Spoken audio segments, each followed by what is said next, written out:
Hi there, Simon Stokes here from subSine Academy of Electronic Music in Glasgow, and in this video we're going to take a little look at how to use what we've learned in analog about oscillators, filters and envelopes, and make a kind of classic sound using that and try to pick up a few more tidbits along the way.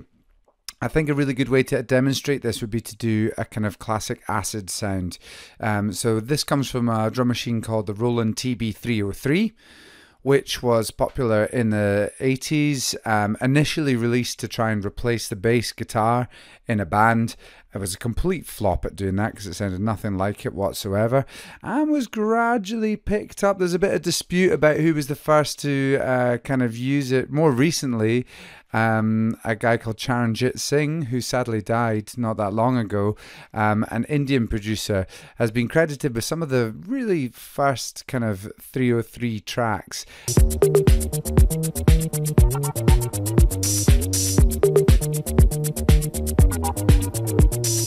But there's also tracks from the likes of Hard Floor,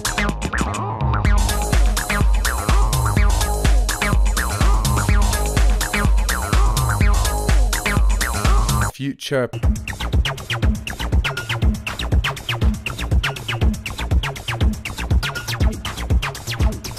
Plastic Man,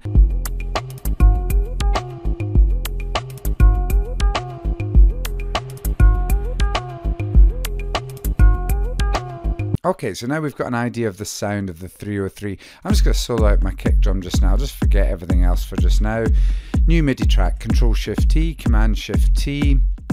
I'll put an analog onto it.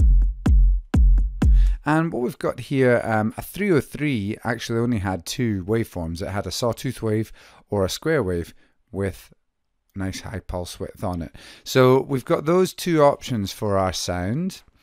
And really, the acid sound was all about just taking a very basic waveform and just filtering it up and down a little bit.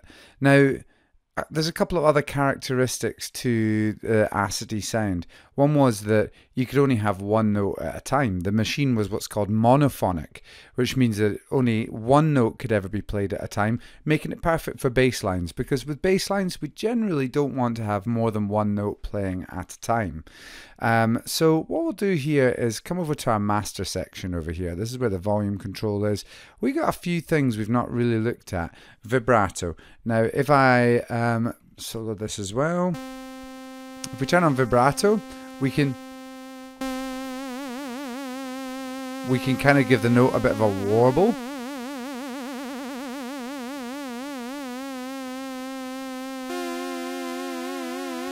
So if you do it fast, you can get this kind of wobbly sort of sound. If you do it quite slow and quite extreme, you can get that kind of like that's a bit too extreme. If you put it a bit extreme, but not quite that extreme, you get this kind of sort of Boards of Canada kind of wonky ambient kind of thing going on. If you listen to any like Luke Abbott, for example, on Border Community or some Boards of Canada or something like that, you'll hear this kind of wonky pads and things using slow vibratos. Quite nice to use, play around with that. Unison's pretty cool too. When you turn on Unison, it takes the whole synthesizer and sort of doubles it. So it gets twice as loud and then lets you detune, which we're going to talk about a little bit when we start doing more than one oscillator. Glide, again, lets you slide between notes rather than doing one at a time.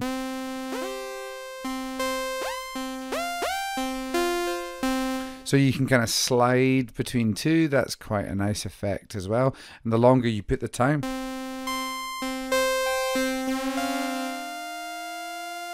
the longer it takes to kind of slide between them. So that's your sort of master settings. But you notice when we click here, all the settings in the middle actually relate to this synthesizer. We're not going to go through a whole bunch of these just now. Some of them are self-explanatory. But this voices one here, at the moment we're able to use 8 voices, which basically means use 8 notes at the same time when we've only got one oscillator on. If we had 2 oscillators on, that would mean 4 notes at the same time. If I set it to monophonic, now when I play one note and play another note, it stops the one before.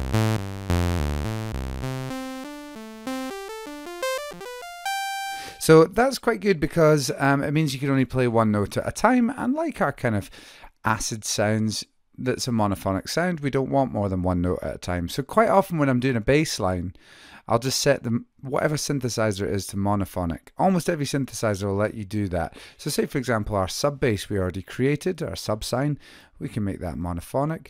Our housey bass, this probably already is. If you come into your kind of master settings here, you'll see that it's set to 1. This was a preset, but it was already set to be monophonic down in the bottom left. So let's come back to here and let's just draw a little pattern in. We'll keep it super simple. Now for acid stuff, you can really just draw absolutely anything. I mean, a lot of the original 303 was programmed with a bit of a kind of hit and hope mentality where you just kind of drew pretty much anything and saw what comes out. Now this isn't going to work if you already have a track and you're trying to fit a sound into it, but let's just play this. Now let's filter it.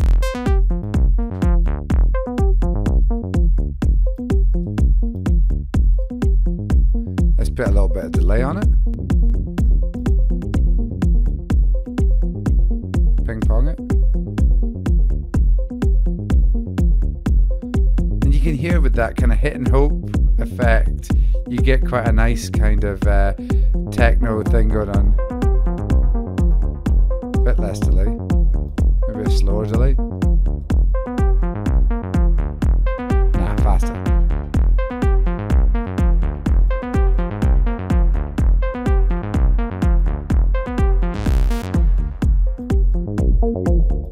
So yeah, that's one way of doing it. Or else, let's just take a completely blank analog again. I'm just going to create a clip and let's just draw on a couple of notes. So let's say, for example, we do our C, C, and then maybe let's go G. And this time, let's just make a shorter loop. Let's try a 5-step loop here. So again, I'm going to shift and tab round, make it monophonic so that we can only have one note at a time. We could play with our amp envelope.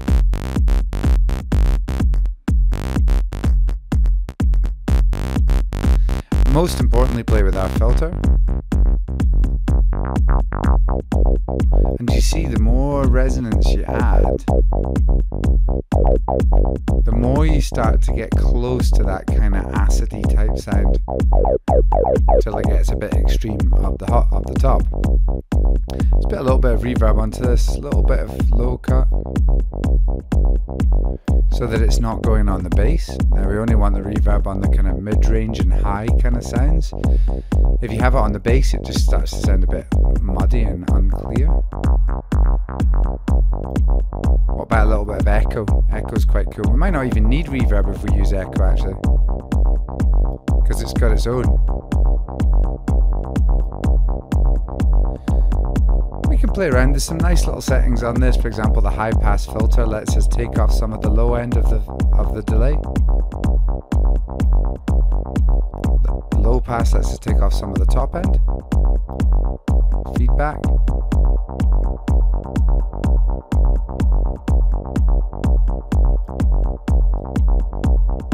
We could try changing some of the note lengths in this. For example, make this a short one.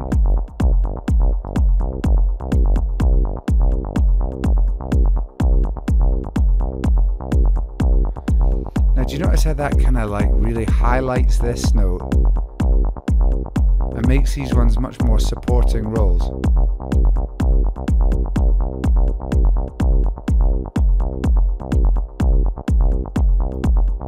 It's funny that, just the little tiny tweaks.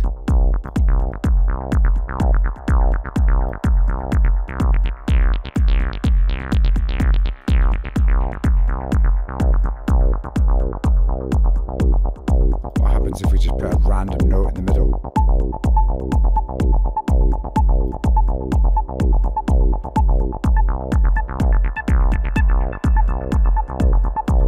quite cool.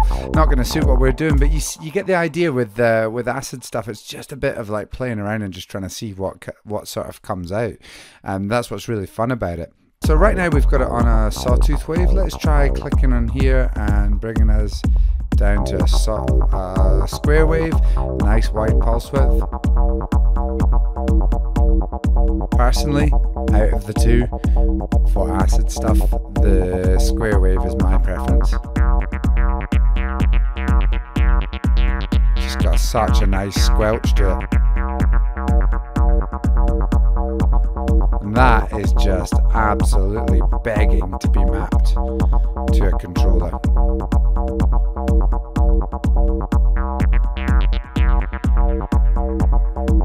Oh, that is the way. I could do that all day long. Bit boring for you just listening, but hopefully right now you're just stopping this video and actually going to do this, because this is what it's all about when it comes to synthesis. Just tweaking really simple noises gives you so much pleasure. Even if it's not music you've listened to before or been interested in, you suddenly realize what's so fun about it is when you start to make it as well. You could try putting unison on.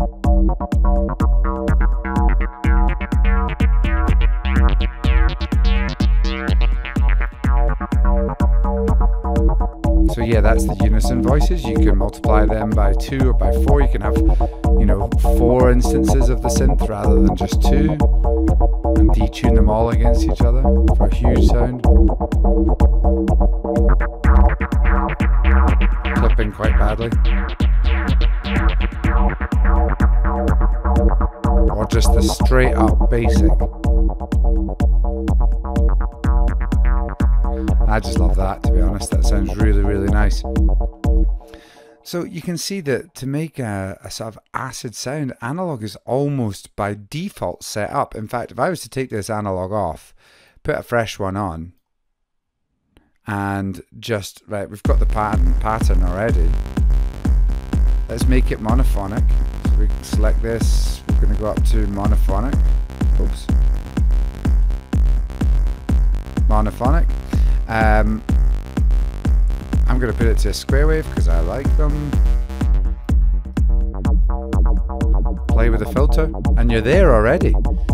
And the reason we're there so quickly is because of something called a filter envelope. What gives us the lovely pluck and squelchiness of this, in fact, if we solo it out on its own, what you might have noticed is that when you click on the filter section here, you've got an envelope as well. So when we click on the amp section, this is our main volume envelope.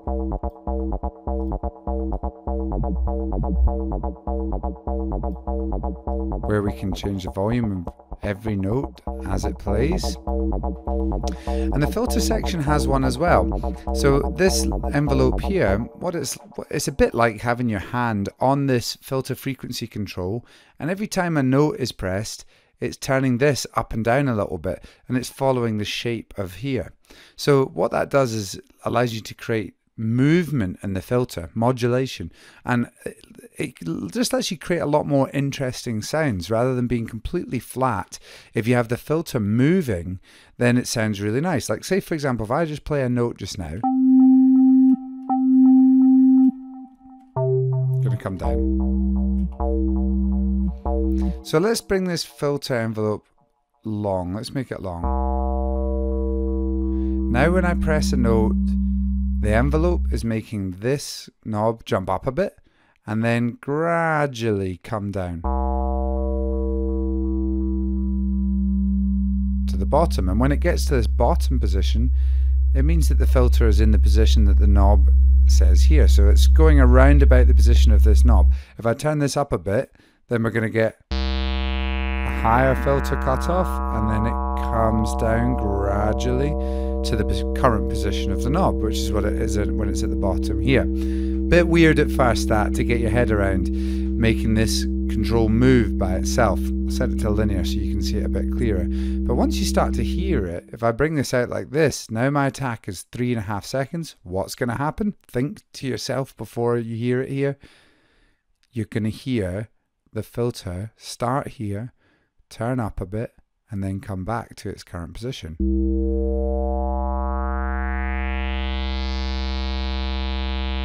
And you see, even though I'm just holding one note, now we're getting movement. We're getting a really nice movement to the sound, which makes it so much more interesting. Let's bring it back like this. What's going to happen if I bring the filter envelope down like this?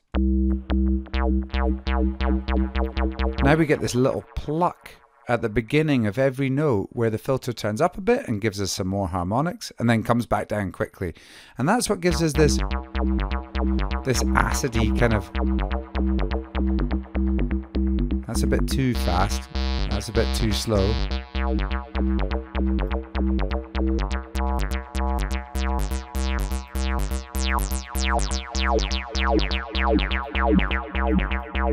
Give it a little bit of attack if you wanted.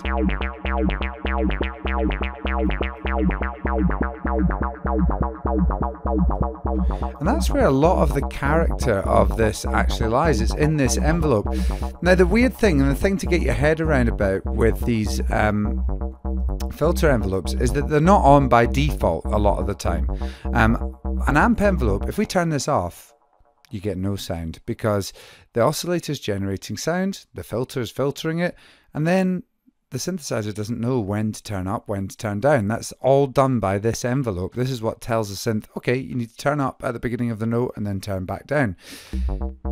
So with the amp envelope off, you don't hear anything. Now, with the filter envelope, it doesn't work like that, and that's one of these little confusing things to some people about synthesis.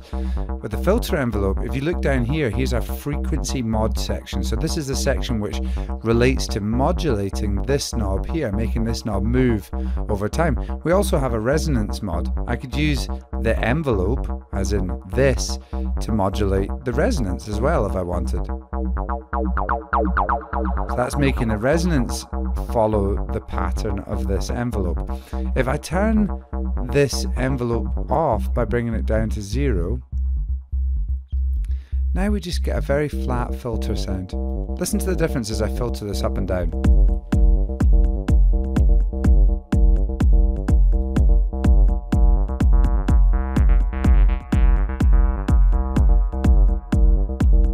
Quite a flat sound. Still nice, obviously, and not wrong by any means, but a bit flatter sounding. Now, if we add a bit of envelope to this,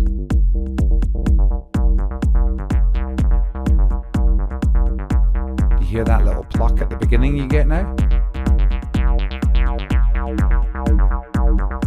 Off, on.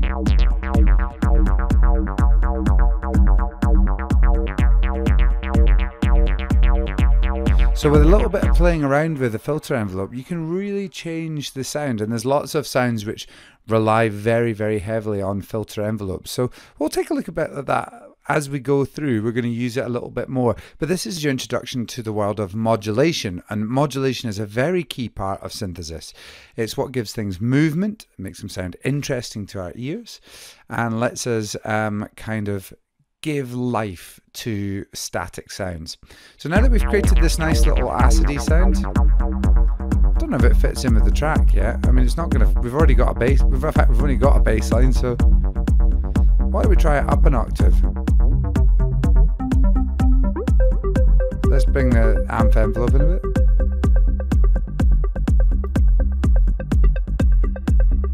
Try it with a, maybe with a sawtooth wave.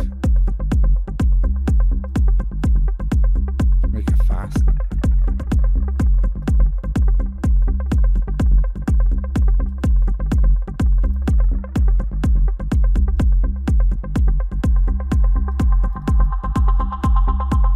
It's quite a cool sound.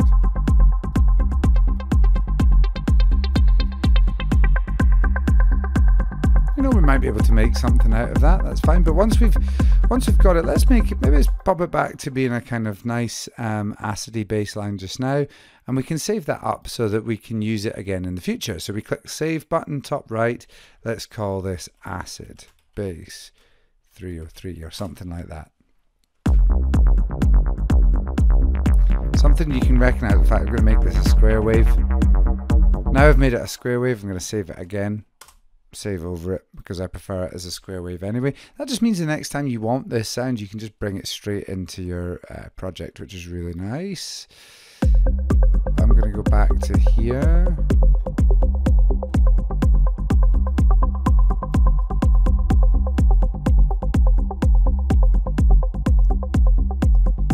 That's quite a nice wee sound. Let's see what happens.